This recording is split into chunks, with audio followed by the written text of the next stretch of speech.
effectivement, à un an de cette élection présidentielle, le paysage politique apparaît très éclaté. Dans les derniers sondages, les électeurs sont certes assez partagés entre la gauche et la droite, à égalité entre la gauche et la droite, mais la part des partis protestataires est en forte hausse par rapport au dernier scrutin. Et ces résultats prennent ce soir, un 21 avril, une résonance effectivement assez importante et différente. On en parle sur ce plateau avec Gérard Legall. Bonsoir, merci d'être avec nous. Politologue, ancien conseiller politique en matière de sondage et de communication à la direction du Parti socialiste. Merci d'être avec nous. Donc Frédéric Dabi également, politologue, directeur du département d'opinion à l'IFOP. Bonsoir Frédéric. Claude Posternac, président du mouvement La Transition. Alors c'est un mouvement qui se veut hors parti et qui affiche clairement ses couleurs, c'est-à-dire ni Sarkozy, ni Marine Le Pen, ni François Hollande. On va en parler lors de ce débat. Et puis enfin, Maxime Werner, bonsoir. Merci également à vous d'être sur ce plateau, candidat indépendant à la présidentielle de 2017 et fondateur de l'Association des jeunes de France. Vous êtes également l'initiateur du mouvement Masse Critique. Vous nous expliquerez également de quoi il s'agit. Gérard Legall, on va commencer avec vous. Est-ce qu'on peut d'ores et déjà ce soir écrire la chronique annoncée d'un nouveau 21 avril en 2017 ? Non, on ne peut pas l'écrire parce que l'histoire n'est jamais écrite d'avance. Et voilà, il faut conjurer la possibilité, bien évidemment, c'est-à-dire ce qu'on n'a pas fait en 2002. Le 21 avril 2002 aurait pu ne pas avoir lieu. Il y a de la contingence politique, il y a un manque de lucidité, il y a un manque d'écoute. Oui, il y a 14 ans, c'était un coup de tonnerre. Aujourd'hui, ça ne serait pas le coup de tonnerre, c'est l'expression de Le Pen dans Le Monde 3 jours avant. C'est lui qui avait parlé du séisme et le coup de tonnerre. Non, mais il faut revenir sur 2002 au sens où il faut prendre conscience que quand même ce sont les acteurs politiques qui font l'histoire. Et donc là, les acteurs politiques n'ont pas été vigilants. Ils ont laissé des candidatures qui auraient pu ne pas exister et ils n'ont pas été assez attentifs aux gens qui, comme moi, enfin, on n'était pas nombreux, ont alerté sur le risque. Alors maintenant, ça, c'est ma prise de conscience sur le risque que Le Pen soit au second tour. C'est opéré le dimanche, hein, c'était mon pilier de Notre-Dame de Claudel. Hein. Bon, là, j'ai pris conscience le dimanche, et je l'ai dit le lundi en direction de campagne, puis le mardi. Voilà. Donc là, il n'y avait qu'une semaine. Cette fois-ci, alors, la question d'un 21 avril ne se pose pas à l'aune des dernières enquêtes. Ça fait déjà pas mal d'enquêtes et surtout beaucoup d'élections qui concourent à la possibilité de ce 21 avril. Ouais. Aujourd'hui, ce ne serait pas une surprise. Les candidats semblent vouloir l'anticiper, notamment à gauche, notamment au Parti socialiste, mais pour l'instant, sans beaucoup d'effets. Non, ce n'est pas du tout une surprise et je suis parfaitement d'accord avec ce que vient de dire Gérard Legall. Oublions les sondages. Regardons les élections. Aux élections européennes, le PS se classe 3e. Aux élections départementales, il y a 520, 21 avril dans les différents cantons français. Aux élections régionales, dans quelques régions, le PS arrive 3e et même s'élimine de lui-même en Nord-Pas-de-Calais, Picardie, devrais-je dire, Hauts-de-France et Provence-Alpes-Côte d'Azur. Et puis c'est vrai que dans les enquêtes d'opinion, le 21 avril sous-entend une surprise. Beaucoup de candidats, 16, une abstention très très forte, un écart Jospin-Le Pen de 180 000 voix, c'est-à-dire 2 à 3 voix par bureau de vote. Là, dans toutes les enquêtes d'opinion faites par l'IFOP depuis 2 ans, sauf celle faite en décembre 2015 au lendemain des élections régionales, quelle que soit l'hypothèse testée, le candidat socialiste, je dirais même le candidat de gauche le mieux placé, qui s'appelle Hollande, Valls, voire Macron, est éliminé du second tour. Ça ne veut pas dire que cela va se produire. On sait très bien que les sondages n'ont pas de vocation prédictive, mais là, les électeurs sont, je dirais, avertis sont même durs, de ceux... François Hollande qui arrive dans certaines enquêtes. Oui, qui est parfois talonné par Jean-Luc Mélenchon. Pas dans les enquêtes IFOP fiduciales où il est devant Jean-Luc Mélenchon, mais avec un écart relativement ténu. C'est vrai que là, on n'est pas sur le même registre que le 21 avril 2002. On est sur une gauche, parce que je ne parle pas de François Hollande, c'est une gauche dans dans son ensemble qui est en vraie difficulté et qui est en passe de ne pas accéder au second tour de présidentielle. C'est arrivé en 1969, c'est arrivé en 2002. Oui. Et ça aurait pu arriver en 95. On n'est pas dans le sujet on n'est pas une taubira près aujourd'hui. C'est-à-dire que l'écart, il se fait pas là. L'écart, il suffit de voir les résultats des régionales. Une taubira près en référence à 2002. En référence à 2002, mais là, vous changez d'univers. C'est-à-dire que vous avez un Premier ministre qui arrête la politique à 17% lorsque le FN est à 17%. Vous aviez au régional à peu près 30%, voire près de 40% dans certaines régions. Il n'y a pas une seule personnalité du Parti socialiste qui a démissionné. Et ça, je pense aussi, c'est un sujet qui préoccupe les Français. C'est-à-dire que c'est une des raisons de la défiance.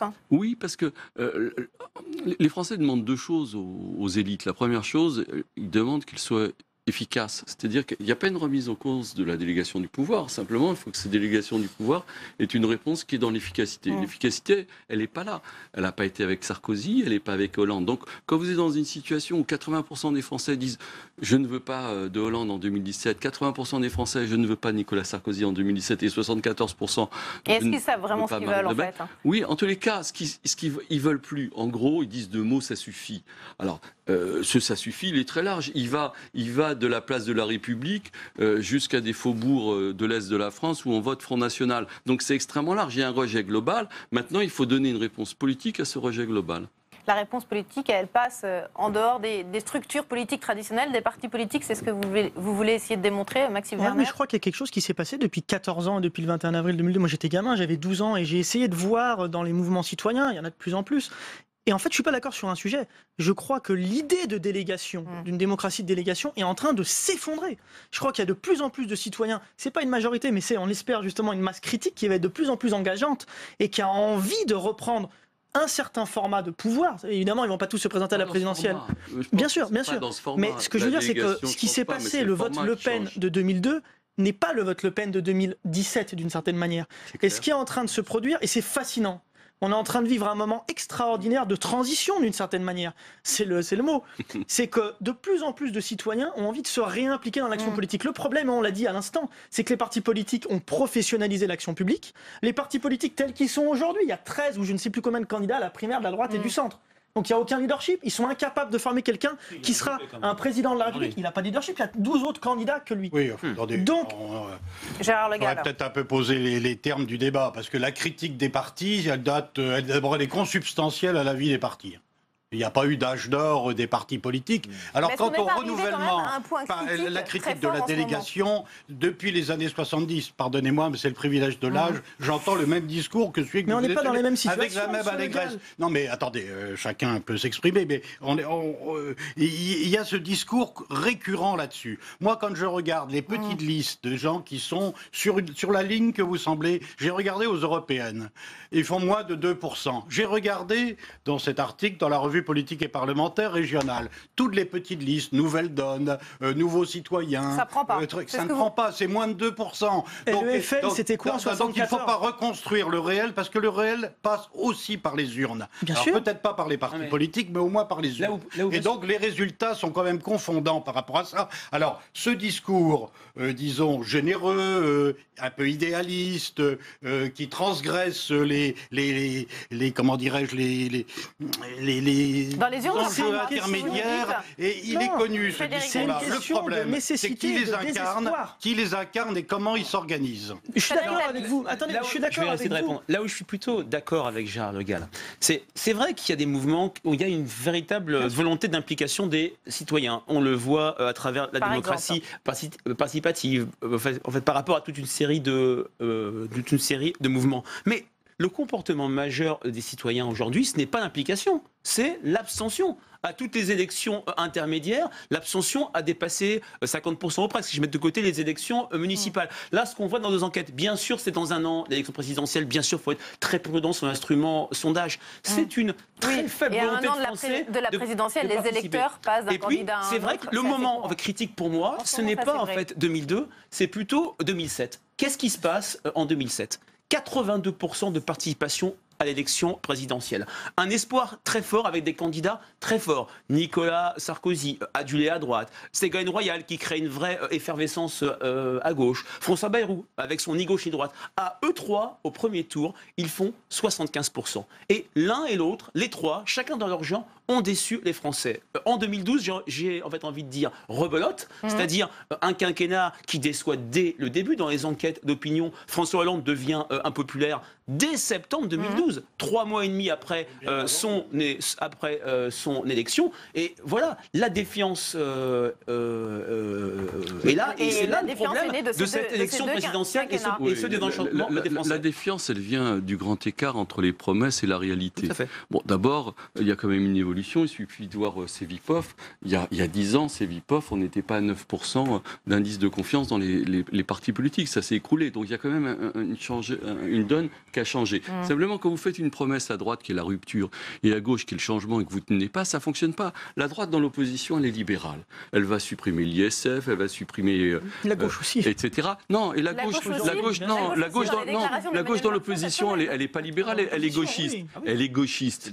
Elle est gauchiste. Ils arrivent au pouvoir, ils appliquent exactement la même politique. Donc aujourd'hui, les Français, ils disent stop. C'est-à-dire que quand on additionne d'un côté cette réalité qui a même une photo, 9% des femmes et des hommes politiques disent j'ai confiance dans les partis politiques, c'est 9%, hein. C'est quand même donc la solution c'est quoi? C'est d'être hors parti ou alors c'est le ni gauche ni droite qu'on entend? Ce qui est sûr, il y a une réalité, ce qui est très compliqué dans la situation, c'est qu'on sait historiquement les masses, les gens ne se mobilisent pas en période de crise. On se mobilise quand il y a un petit peu de croissance à distribuer. Depuis 30 ans. Et la crise, elle est là, elle dure, mais elle s'aggrave. Vous avez 6 500 000 personnes inscrites à Pôle emploi. Donc, ce n'est pas un contexte favorable. Simplement, vous arrivez à un tel niveau de rejet de la représentation telle qu'elle existe devant l'échec. Lorsque vous avez des solutions. Lorsque vous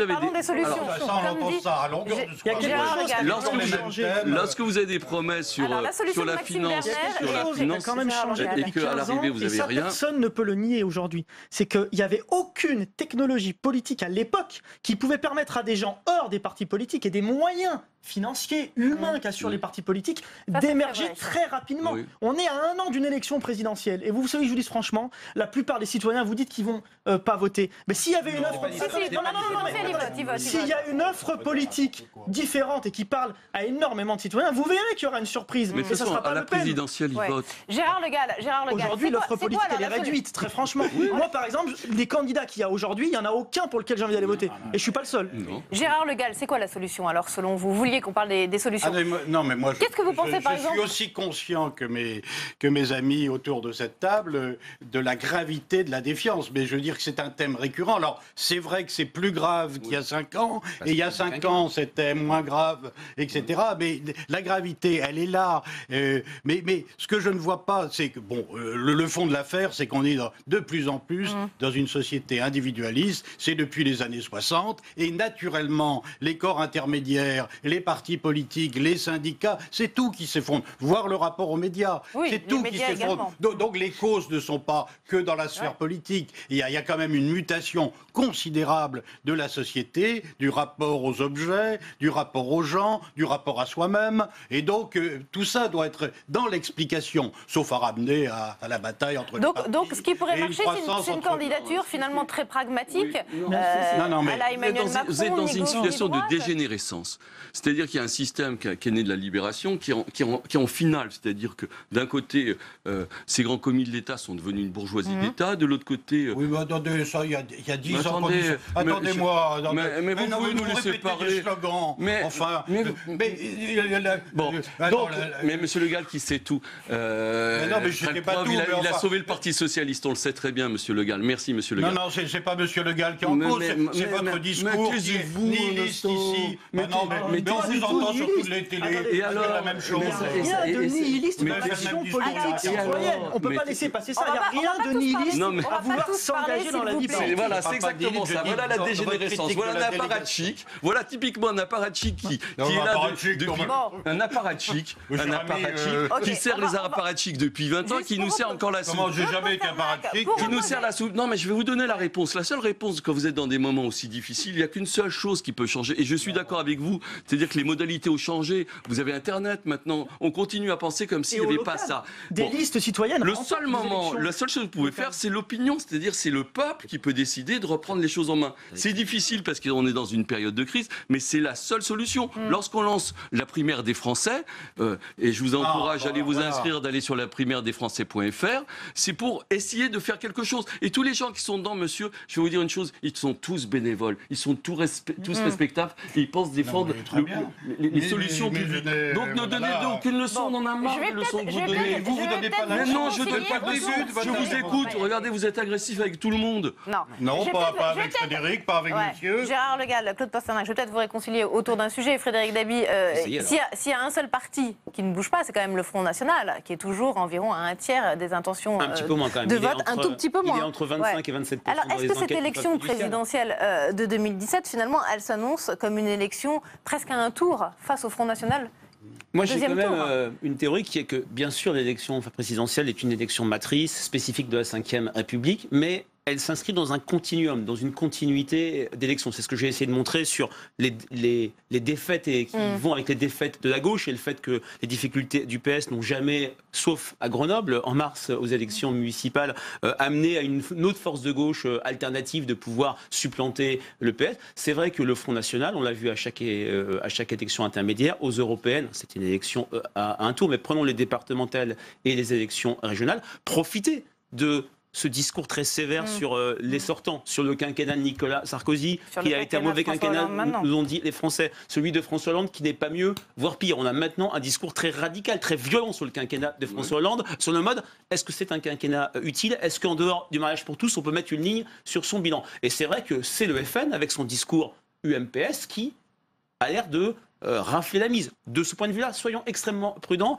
Marine Le Pen, en 2011, avait à 20 à 22% d'attention de vote. Elle a fini à 18%. Là, pour l'instant, il faut le dire, pour l'instant, parce qu'on a toujours à dire que les sondeurs sous-estiment le FN, parfois il est même un petit peu surestimé. Ce qui est vrai, le FN n'aura pas son problème de 500 signatures, et il y a ce mouvement très fort vers le FN. Toujours est-il qu'on a l'impression aujourd'hui que le FN est déjà qualifié presque pour le second tour quand on regarde les sondages. Oui, moi, je voudrais précisément Pardon, allez-y. Non, mais je répondrai à ça. Non, je voudrais m'inscrire en faux. On ne peut pas considérer 2 sondages ou 3 sondages dans la semaine comme étant une base expérimentale pour projeter sur l'élection présidentielle. Il va se passer beaucoup de choses. On connaît la musique, même sans être apparatchik. Et donc, voilà. Et donc, le Front National n'est pas sûr de faire ses 25-28. Et moi, je parierais modestement sur le fait que s'il atteint 25% à une présidentielle, c'est déjà beaucoup. Bien sûr. Donc l'équation, elle est politique, c'est-à-dire comment je pense que la droite parlementaire est qualifiée. Elle est qualifiée, on pourrait rentrer dans les détails, mais la domination de Juppé dans son camp, le fait que Bayrou ne sera pas candidat, crée une offre qui est relativement... vite en besogne. Oui, peut-être, mais on peut en parler. En tout cas, c'est votre pari. Voilà. Et donc, la question se pose pour la gauche. Mais ce que je voudrais dire d'un point de vue d'analyste politique, c'est qu'on parle toujours de l'offre. L'offre n'est rien si des listes. J'ai regardé les listes aux européennes, aux régionales. Il y avait 25 listes aux européennes. Les résultats à moins de 2%, notamment pour le renouvellement de la vie politique. Je suis autant que quiconque autour de ce plateau pour le renouvellement de la vie politique, le renouvellement des acteurs, contre le cumul des mandats. Ça, on entend parler depuis. Et un peu de manière contrôlée pour la démocratie participative, disons, tout en respectant quand même des régulations institutionnelles. Bon. Voilà, donc ne faisons pas, parce que moi ce qui m'irrite un peu dans le débat politique, c'est qu'on prend, avec tout le respect que j'ai pour les sondeurs et les sondages, comme si ce que l'on lisait là était la réalité du futur. On a bien c'est un élément, oui, vous avez bien compris. Mais j'ai parlé des élections également, pas seulement des sondages. Oui, non, mais du cycle électoral. Mais là-dessus, on est d'accord. Claude Pasternak, il y a aussi le phénomène Macron qu'on est bien obligé d'analyser, encore une fois, cette semaine, et qui surfe quand même aussi sur cette défiance vis-à-vis des partis politiques traditionnels, en se mettant sur le créneau ni gauche ni droite. Comment vous l'analysez? Alors d'abord, moi je ne pense pas que ce soit un créneau ni gauche ni droite, c'est un créneau gauche et droite, c'est-à-dire que c'est pas exactement la même chose, c'est-à-dire que dans des moments qui sont des moments difficiles, la France a connu des moments difficiles, parfois la société civile, et en tous les cas des gens de droite et de gauche, se sont mis ensemble autour d'une table pour trouver les solutions. on connaît le CNR, le Conseil national de résistance, qui a créé... Contexte, quand même. Oui, mais un autre contexte sortant de la guerre, mais ça existe. Et ce que dit Macron, il le dit dans son interview à l'Express, il dit une chose extrêmement simple, il dit, malheureusement en France, contrairement à l'Allemagne où le CDU ou le SPD peuvent se mettre ensemble et négocier un vrai programme, même en négociant très fort, c'est impossible en France. Et il dit que si ce rapprochement gauche-droite doit se faire au service du pays, il passera par la société civile. Donc, bien sûr, ce discours peut avoir de l'écho aujourd'hui, parce que ça correspond à une demande où il y a un rejet, justifié ou pas, mais réel, de la classe politique au sens large, pour son inefficacité. Frédéric, à votre avis, est-ce que les électeurs sont prêts à transgresser ce clivage de gauche-droite dans le cadre d'une élection présidentielle, qui est quand même toujours une élection particulière? Tout à fait. Qu'est-ce que c'est qu'une élection? Ça dépend de l'offre. Bien sûr, qu'est-ce que c'est qu'une élection présidentielle? C'est un moment où le clivage gauche-droite se tend de manière formidable. Ce qui change, c'est qu'on n'est plus sur une bipolarisation, on est sur une tripartition du champ politique. On l'a vu aux élections intermédiaires avec 3 forces pour comment dire, 2 places. Emmanuel Macron, son souci, il a une très forte popularité, il bouscule les codes, il donne des coups de pied à l'âne à ce système politique que les Français n'aiment plus, mais il a un problème de positionnement politique. Il se dit de gauche, croyons-le, mais n'est-il pas gênant quand on se dit de gauche d'être plus populaire à droite qu'à gauche, d'être rejeté fortement dans des forces comme Europe Écologie Les Verts, ou surtout le Front de gauche? Ce qui n'est plus le cas. Là, alors, si vous regardez, alors, bien sûr c'est un sondage, mais ça peut changer. Si vous regardez le dernier sondage de Libération, il passe en tête dans l'électorat de gauche, et surtout il fait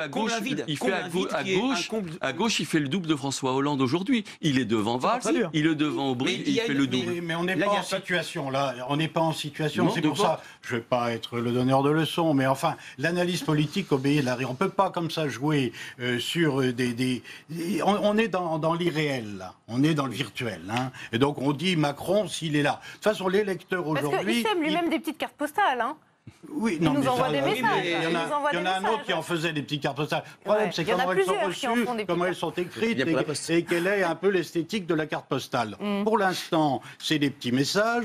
Enfin, ce qui se passe aujourd'hui prend une autre dimension quand le président dit il sait ce qu'il me doit et que Macron, X jours après, 5 jours après, répond je ne suis pas son obligé. Quand on en est là dans la sphère du pouvoir, parce que tout le monde l'a constaté. Bon, quand on en est là, c'est la crise dans la crise, et à l'intérieur même de la haute sphère politique. Là, je ne parle pas de...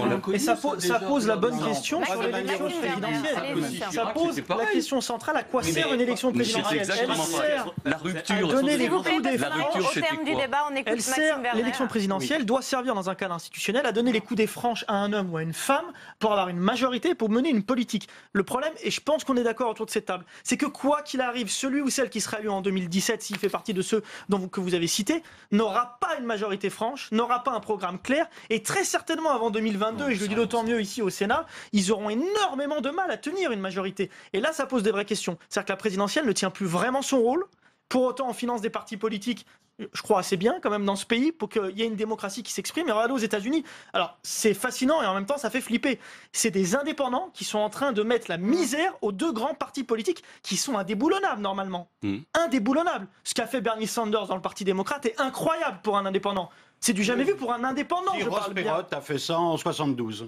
72, mais pardon. il n'était pas à gauche. Pardon. Et de l'autre côté, ce que fait Trump avec le jugement qu'on peut y porter, parce que ça fait vraiment peur, c'est extraordinaire. Il est en train de les mettre à l'amende, ils vont être obligés de le suivre à l'élection, et il est certainement favori peut-être face à Clinton. Ça pose quand même des questions centrales sur à quoi sert une élection présidentielle, et il faut peut-être, ça sera le sujet de notre débat, regarder vers l'avenir. À notre débat, exactement. Écoutez, merci à tous les 4 d'être venus sur ce plateau ce soir, et tout de suite, on fait un rappel des titres de l'actualité aujourd'hui avec Paul Bouffard.